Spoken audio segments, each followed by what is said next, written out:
Tahimik na muli ang bahay, kaninang puno ng tawanan.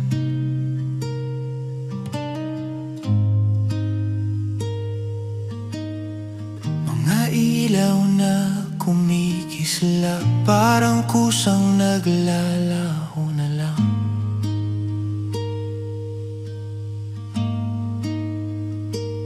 At bawat sulok na may kwento ng gabi ng pagsasama, unti-unting nagiging alaala na dadalhin hanggang sa susunod na taon.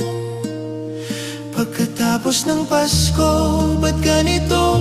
May saya pero may kurot sa puso, kasi bukas aalis na kayo at babalik na naman sa kanya-kanyang mundo. Pagkatapos ng Pasko, ganito pala, may ngiti pero may hawak na luha. Sana kahit magkalayo tayo, habang buhay nating dalhin ang init ng Pasko.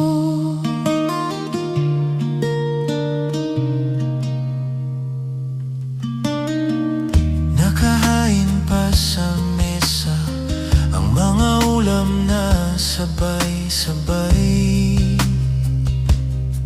tinikman.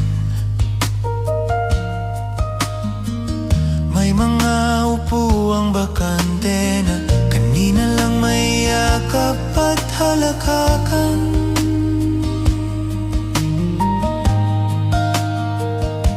At bawat yapak sa hagdan may paalam na nakadikit.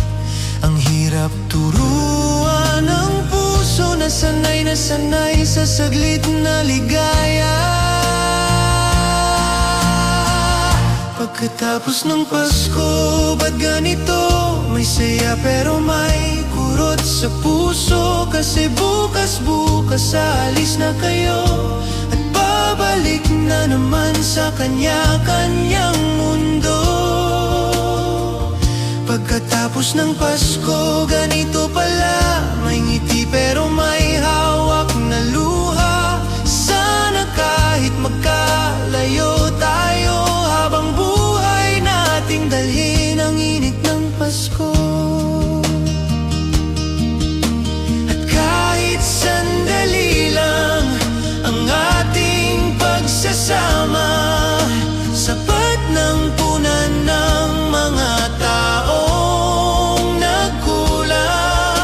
Pangako sa muling pagbalik ng mga ilaw, tayong lahat magsasama ulit, buong buo. Kumpleto ang saya. Pagkatapos ng Pasko, ganito nga, malungkot pero may pag-asang dala, kasi alam kong babalik kayo at muli nating bubuuin ang mundong ito. Pagkatapos ng Pasko, kahit malayo